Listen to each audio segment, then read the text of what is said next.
Okay, so share ko sa inyo to guys, no. So ngayong araw guys, meron tayo ditong phone device guys, no. So itong phone device na ito guys ay Vivo Y15 guys. So ito guys yung likod niya guys, no. So yung issue nito guys ay yung power flex niya guys, no. So ito na lang guys yung issue niya. So na-repair na rin natin ito dati guys. Ito guys yung LCD niya. So yung request kasi dito guys ng mayari guys ay papalitan guys ng isang buong power flex guys, no. So pinapili ko siya dito guys kung palitan namin ng ganito, ito yung button lang, or isang buong ganito guys, no. So yung pinili niya, request niya guys ay papalitan na lang guys ng isang buong ganito guys, yung power flex nito guys, no.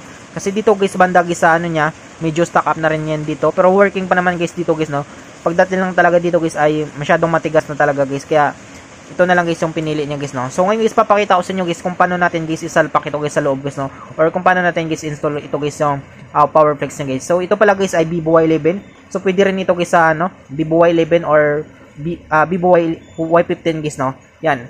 So ngayon guys, yung gagawin natin dito guys para ma-install natin ito guys, yung pisa nito guys ay bubuksan natin ito guys, no. So para mabuksan natin ito guys, yung phone device nito guys, pwede tayo gumamit guys ng pang opening tools natin, or pwede tayo gumamit guys ng kuko natin guys, no. So papakita ko sa inyo guys, una natin gagawin dito guys ay tanggalin natin guys yung SIM tray nya.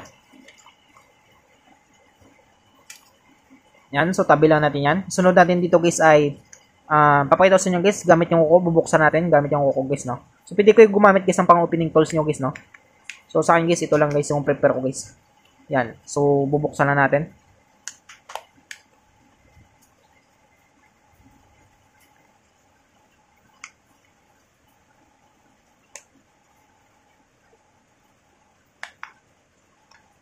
Yan. So dandan natin guys, no, meron kasi siyang fingerprint sensor, baka maputol guys yung flex cable niya. Yan. So kung makita niyo guys, meron pa siyang ano guys, no, lock. So tanggalin natin guys yung bolts niya para matanggal natin guys yung lock niya.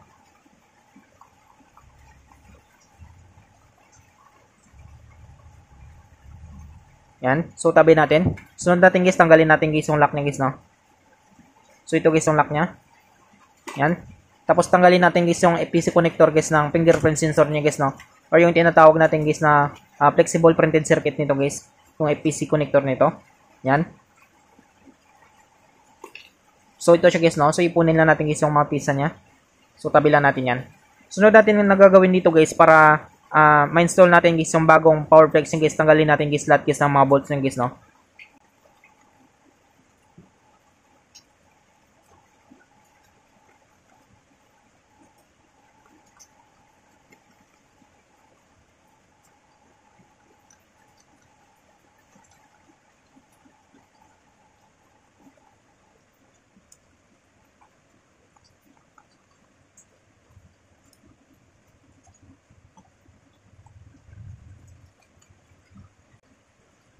So ito siya guys, no. So natanggalin natin guys lahat guys ng mga bolts niya. Sunod natin guys ay tanggalin natin guys yung cover guys ng motherboard niya.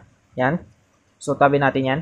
Sunod natin guys, tanggalin natin dito guys yung EPC connector ng battery niya guys, no. Dito guys sa terminal niya. Yan. So tanggalin natin yan. Sunod natin dito guys, tanggalin natin guys yung power flexing guys, no. Yung EPC connector guys ng power flex niya. So ito siya guys, no. Yan. So tanggalin natin yan. So yan siya guys, no. Yan. So dito guys, okay pa naman guys yung ano niya dito guys, no, yung button niya. Yan. So dito naman guys ay stock up lang siya guys, no. Yan. So hindi siya naglalaro, dito naglalaro pa guys, no. So dito naman guys ay masyadong matigas na talaga guys, hindi na siya naglalaro. Yan. So yung request guys ng mayari guys ay palitan na lang guys ng buong power flex nito guys, no. Yan. So i-repair na natin ito guys yung dalawa na ito. Kaso lang ang gusto ng mayari guys ay palitan na lang guys ng buong ano ito guys, no, buong power flex guys. Yan. So ngayon guys, una natin gagawin dito guys para matanggal natin ito guys ay gagamit lang tayo dito guys ng manipis natin guys na pang opening tools guys, no. Yan. So papakita ko sa inyo guys kung paano natin tanggalin.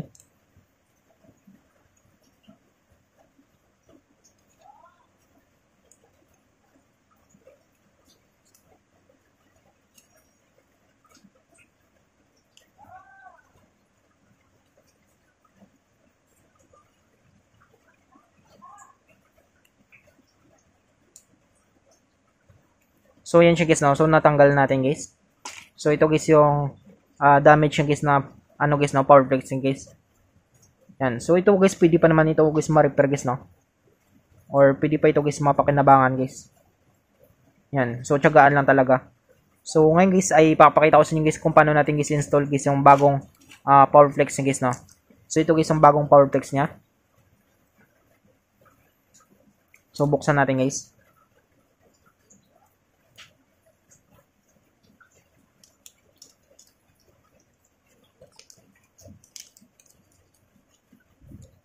Yan.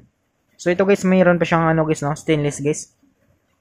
Ito mayroon na rin dito guys, no? Kaya tanggalin na lang natin ito or idikit natin. So, tanggalin na lang natin ito guys, no?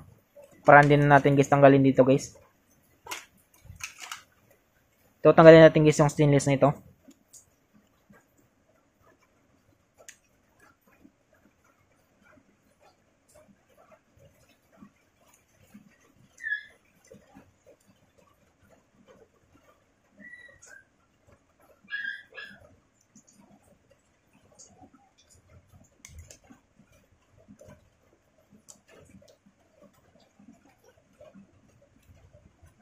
So, yan siya guys, no? So, natanggal natin guys. Yan. So, linisin lang natin guys. Sunod natin guys ay tanggalin natin guys yung sticker na ito guys, no? So, yung kagandahan dito guys ay meron na siyang pandikit dito guys, no? Kahit hindi na tayo guys maglagay guys ng pandikit natin.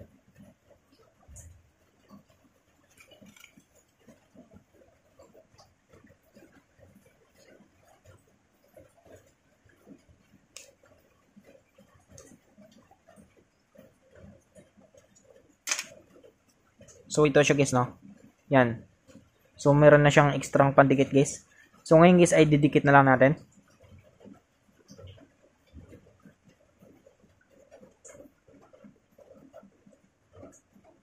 Yan. So, saktong-sakto siya guys, no? Yan. Tapos, try natin guys isalpak guys sa terminal niya guys. Yan. So, saktong-sakto guys, no? So, ito, isa lang pala ito guys ng ano guys, no? Isa lang sila ng Powerflex guys ng Vivo Y11 tsaka yung Vivo Y15 na ito guys, no? Ito kasi guys yung hawak natin guys ay Vivo Y15. So, ayusin na natin guys.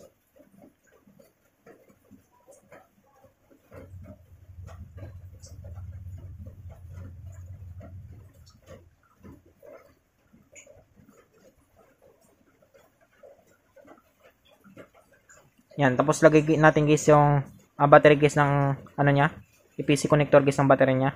Yan. So try natin guys, no, kapag maging working guys. Yan. So kung makita nyo guys, no, ay nag-display siya guys. Sa dati niya kasi guys ay hindi natin guys matesting guys, no. Pagkatapos natin guys palit guys ng repair nito guys ng LCD niya guys, ay hindi natin guys ma-open guys, no, dahil nga stuck siya. So ayaw na rin pa repair guys ng may-ari guys, no. Gusto niya guys ay isang buo na ito guys. Kaya ito na lang guys yung pinalit natin guys. So bago na siya. So okay naman siya guys, no. So try natin guys kung maging function ito guys yung tatlong buto na ito guys. So wait lang natin guys, no.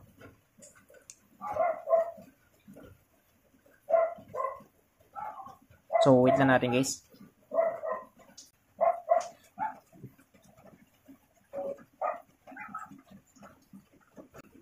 Yan. So, meron siyang 3% guys. Yan. So, try natin guys, no, kapag working guys yung button niya. So, volume down tayo.